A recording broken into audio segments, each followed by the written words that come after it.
Hello and welcome to the Week in Golf. I'm Rod Morrie. Episode 3 comes to you today from the beautiful Cowinda Waters course here on the central coast of New South Wales, where there's a GolfLink Race to Bonneville series event being hosted today. A full field out there enjoying some perfect conditions. Well, it was just a few short weeks ago that some of the region's best amateurs gathered at Royal Melbourne Golf Club for the Asia Pacific Amateur Championship.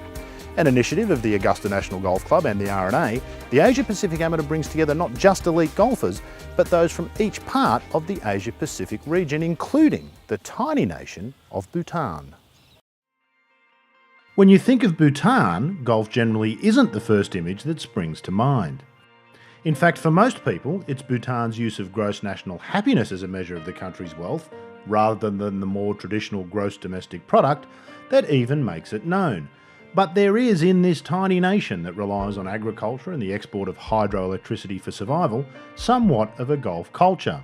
There might not be a Masters winner emerge from Bhutan anytime soon, but there's no doubt that the game is played there in the right spirit. For Tashendra Dorji and Deccan Yugian, golf has been a pretty important part of life.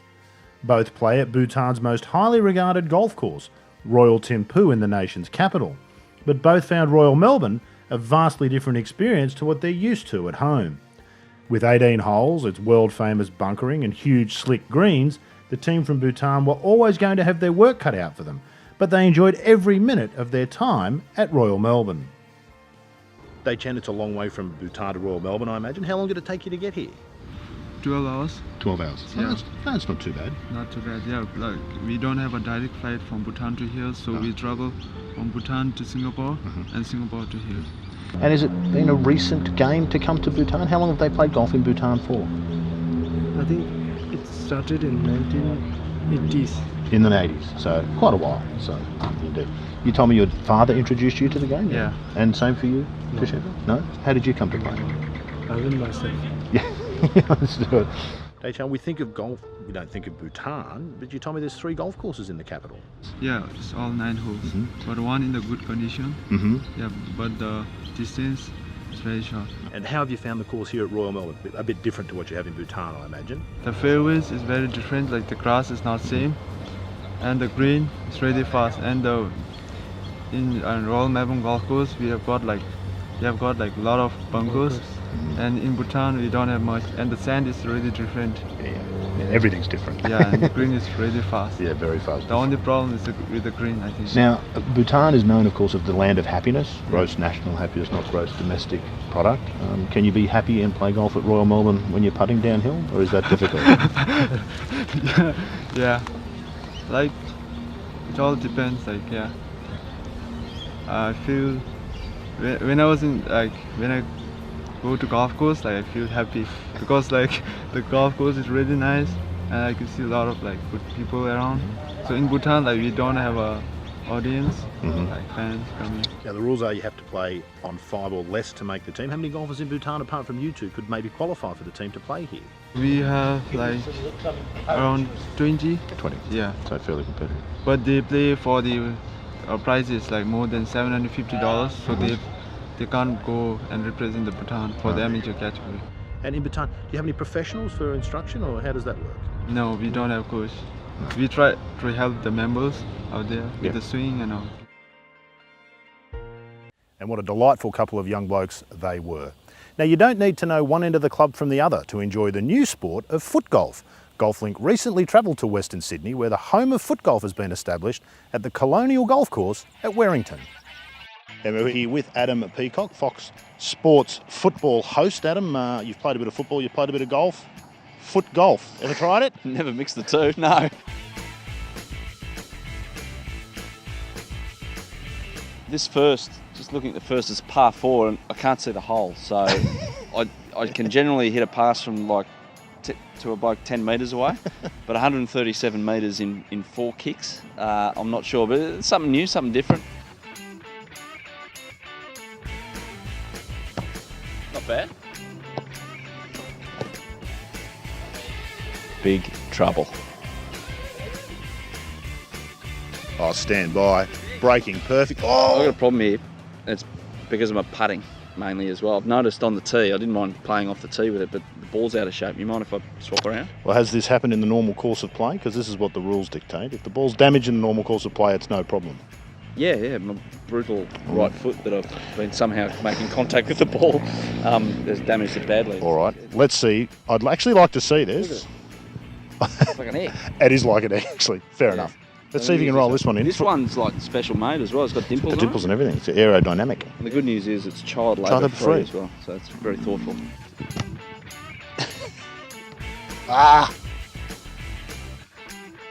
We're at the third here, and this is the potential hole-in-one hole we've been told by the ground staff. I thought I had a good read on how to go about it. I did. I didn't pull off the shot. You have knocked it to about 6 foot. Mine was a bit of a shank. It just kind of worked out in the end. You know, those ones where you hit the back fence and it rolls off the fence and ends up on the green and stuff. But yeah, happy with that. Can he do it? He's got a read on it. Oh, he's doing the whole thing. He's got the imaginary putter out and everything. He'll be in trouble here, folks. Oh, he stroked it. Oh, hasn't taken the break. He's pulled it. Oh. Yeah, well, apparently it was this way. Turn. Oh, can you believe that? Oh, that's too firm, but will it catch the hole? Oh! First foot golf birdie in Australia, captured on film. Oh! In the heart, hey? Now, Adam, we've seen some things we haven't seen before in the last couple of holes, but here's one that neither of us have ever encountered. A par 7, 232 metres. A what? Par 7. How you feel about that? I don't know how to feel about it because I've never played a par 7 before, so it sounds like a good concept Now, because it gives you more opportunity to get the thing in the hole. For 232 metres, if this was golf, par 7 would be just about right.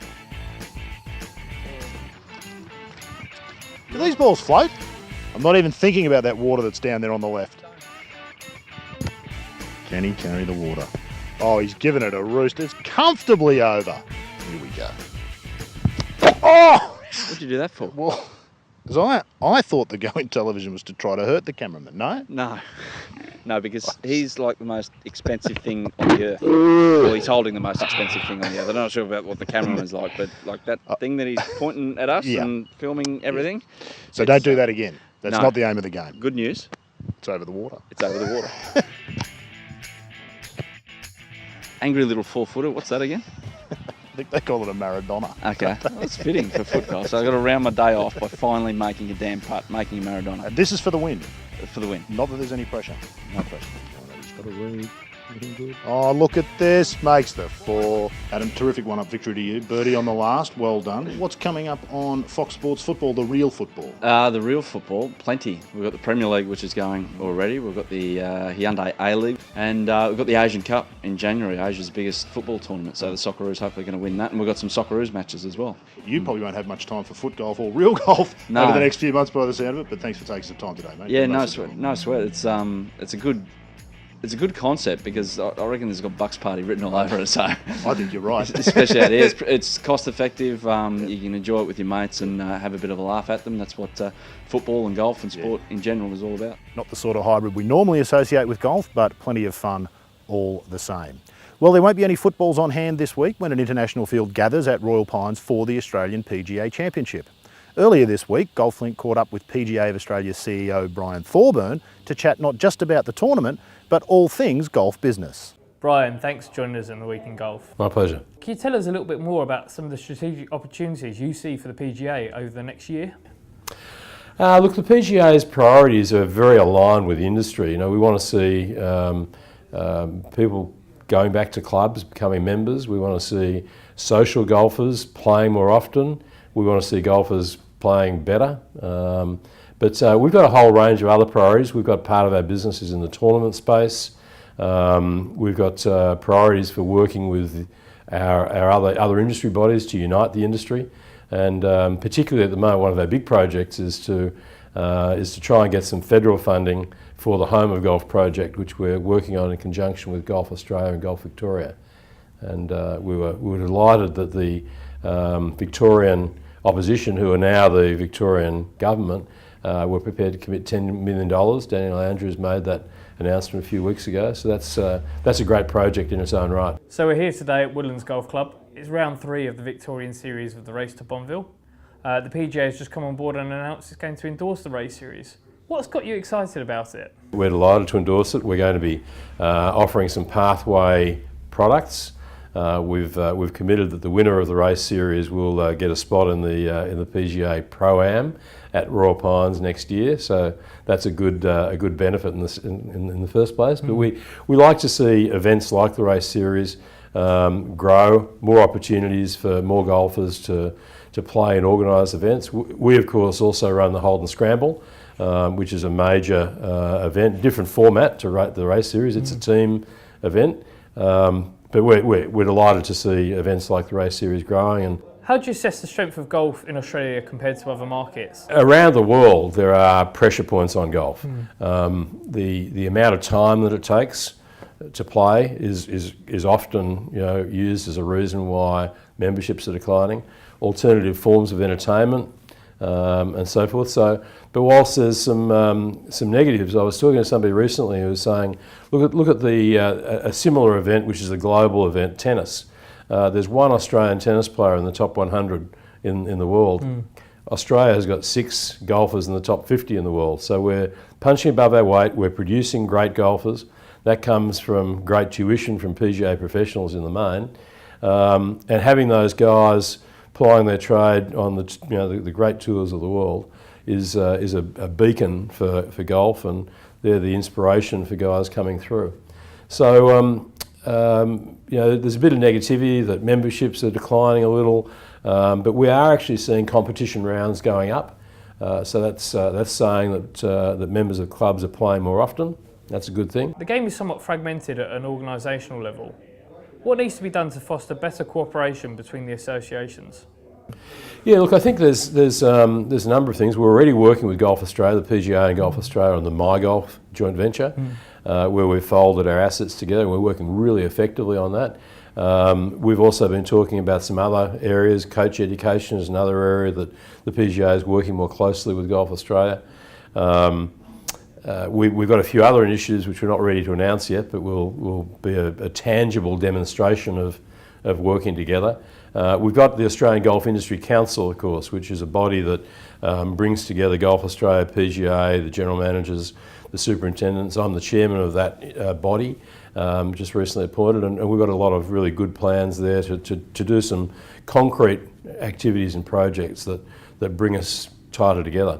Ultimately, though, the best of those will happen once we're working under the same roof. We've got the PGA Championship coming up. How do you think the new layout is going to test the golfers? Some people call the previous course bland and uninteresting, but this has certainly got some excitement in there. I know that Adam Scott played it just in the last couple of days and is very impressed with the work. We've done 9 holes this year, and the other 9 holes will be done next year.